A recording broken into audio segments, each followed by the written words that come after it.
Assalamualaikum warahmatullahi wabarakatuh. Bertemu lagi bersama channel Inspiratif. Kali ini saya akan melanjutkan ke sejarah Makhlul bagian 5 untuk sambungan dari video yang kemarin.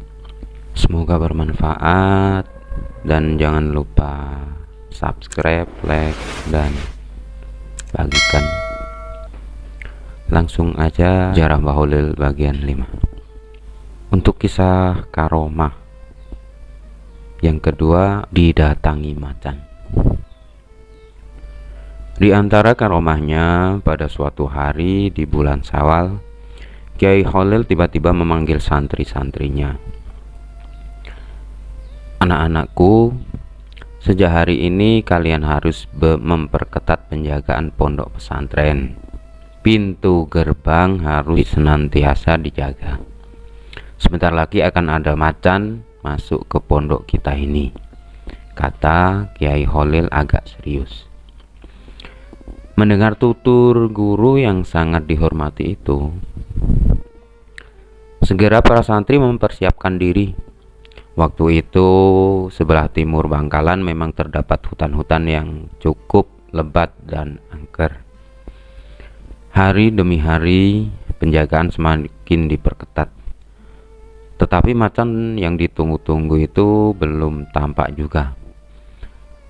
Memasuki minggu ketiga, datanglah ke pesantren pemuda kurus, tidak berapa tinggi, berkulit kuning langsat, sambil menenteng koper seng. Sesampai di depan pintu rumah Kiai Khalil, lalu mengucapkan salam. Assalamualaikum. Ucapnya agak pelan dan sangat sopan. Mendengar salam itu bukan jawaban salam yang diterima, tetapi Kiai malah berteriak memanggil santrinya. Hei, santri semua, ada macan di sini. Macan, ayo kita kepung. Jangan sampai masuk ke pondok, seru Kiai Khalil bak seorang komandan di medan perang. Mendengar teriakan Kiai, kontan saja semua santri berhamburan datang sambil membawa apa yang ada. Pedang, celurit, tongkat, pacul untuk mengepung pemuda yang baru datang tadi yang mulai nampak kelihatan pucat. Tidak ada pilihan lagi kecuali lari 1000 langkah. Namun karena tekad ingin nyantri ke Kiai Khalil begitu menggelora, maka keesokan harinya mencoba untuk datang lagi. Begitu memasuki pintu gerbang pesantren, langsung disongsong oleh usiran ramai-ramai.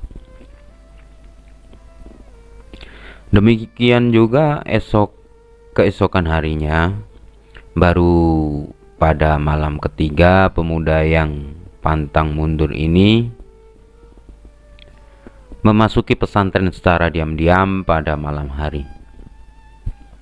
Karena lelah, pemuda itu yang disertai rasa takut yang mencekam, akhirnya tertidur di bawah kentongan surau. Secara tidak diduga, tengah malam Kiai Khalil datang dan membantu membangunkannya. Karuan saja dimarahi habis-habisan. Pemuda itu dibawa ke rumah Kiai Khalil. Setelah berbasa-basi dengan 1000 alasan, baru pemuda itu merasa lega setelah resmi diterima sebagai santri Kiai Khalil. Pemuda itu bernama Abdul Wahab Hasbullah. Kelak kemudian hari, santri yang diisyaratkan macan itu dikenal sebagai nama Kiai Haji Wahab Hasbullah, seorang kiai yang sangat alim, jagoan berdebat, pembentuk komite Hijaz, pembaharu pemikiran. Kehadiran Kiai Haji Wahab Hasbullah di mana-mana selalu berwibawa dan sangat disegani baik kawan maupun lawan, bagaikan seekor macan, seperti yang diisyaratkan Kiai Holil. Untuk kisah karomah yang ketiga, ketinggalan kapal laut. Kejadian ini pada musim haji. Kapal laut pada waktu itu satu-satunya angkutan menuju Mekah. Semua penumpang calon haji naik ke kapal untuk bersiap-siap. Tiba-tiba seorang wanita berbicara kepada suaminya. "Pak, tolong saya belikan anggur. Saya ingin sekali," ucap istri dengan memelas. "Baik, kalau begitu, mumpung kapal belum berangkat, saya akan turun mencari anggur," jawab suaminya sambil bergegas di luar kapal. Setelah suaminya mencari anggur di sekitar anjungan kapal, nampaknya tidak menemui penjual anggur seorang pun. Akhirnya dicoba masuk ke pasar untuk memenuhi keinginan istrinya tercinta. Dan meski agak lama, toh akhirnya anggur itu didapat juga. Dengan agak bergegas, dia segera kembali ke kapal untuk menemui istrinya.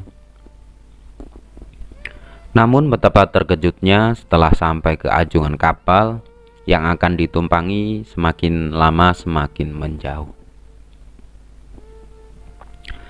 Sedih sekali melihat kenyataan ini. Duduk termenung, tidak tahu apa mesti diperbuat. Di saat duduk memikirkan nasibnya, tiba-tiba ada seorang laki-laki datang menghampirinya.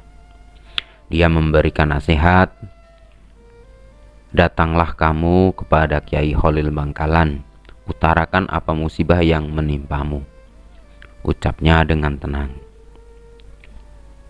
"Kiai Holil," pikirnya. "Siapa dia? Kenapa harus ke sana? Bisakah dia menolong ketinggalan saya dari kapal?" Begitu pertanyaan itu berputar-putar di benaknya.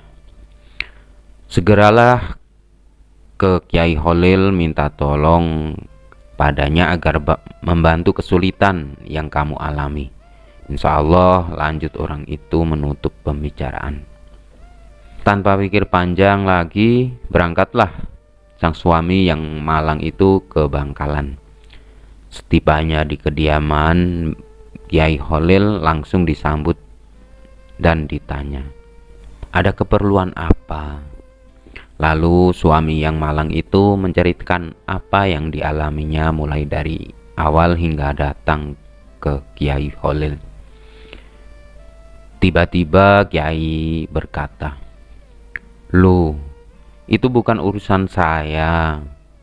Ini urusan pegawai pelabuhan. Sana pergi." Lalu suami itu kembali dengan tangan hampa. Sesampainya di pelabuhan, sang suami bertemu lagi dengan orang laki-laki tadi yang menyuruh ke Kiai Holil. Lalu bertanya, "Bagaimana, sudah ketemu Kiai Holil?" "Sudah, tapi saya disuruh ke petugas pelabuhan," katanya dengan nada putus asa. "Kembali lagi, temui Kiai Holil," ucap orang yang menasihati dengan tegas tanpa ragu. Maka sang suami yang malang itu pun kembali lagi ke Kiai Holil. Begitu dilakukan sampai berulang kali, baru setelah ketiga kalinya Kiai Holil berucap, "Baik, kalau begitu, karena sampean ingin sekali, saya bantu sampean." "Terima kasih Kiai," kata sang suami melihat secercah harapan.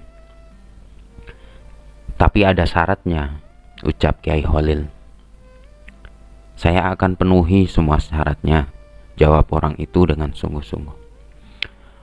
Lalu Kiai berpesan, setelah ini kejadian apapun yang dialami sampean jangan sampai diceritakan kepada orang lain, kecuali saya sudah meninggal. Apakah sampean sanggup? Pesan dan tanya Kiai seraya menatap tajam. "Sanggup Kiai," jawabnya spontan. "Kalau begitu ambil dan pegang anggurmu, pejamkan matamu rapat-rapat," kata Kiai Holil. Lalu sang suami melaksanakan perintah Kiai Khalil dengan patuh. Setelah beberapa menit berlalu, dibuka matanya pelan-pelan. Betapa terkejutnya dirinya, sudah berada di atas kapal yang sedang berjalan. Takjub heran bercampur jadi satu, seakan tak mempercayai apa yang dia lihat. Digosok-gosok matanya, dicubit lengannya. Benar kenyataannya, bukan mimpi. Dirinya sedang berada di atas kapal. Segera ia temui istrinya di salah satu ruang kapal. "Ini anggurnya, Dek. Saya beli anggur jauh sekali." Dengan senyum penuh arti seakan tidak pernah terjadi apa-apa dan seolah-olah datang dari arah bawah kapal. Padahal sebenarnya dia baru saja mengalami peristiwa yang dahsyat sekali, yang baru kali ini dialami selama seumur hidup. Terbayang wajah Kiai Khalil. Dia baru menyadari bahwa beberapa saat yang lalu sebenarnya dia baru saja berhadapan dengan seseorang yang memiliki karomah yang luar biasa. Oke, untuk kali ini sekian dan terima kasih. Untuk bagian selanjutnya bisa kita sambung lain waktu. Semoga bermanfaat. Jangan lupa subscribe, like, dan bagikan. Dan jangan lupa komentarnya juga supaya menambah jangkauan channel ini.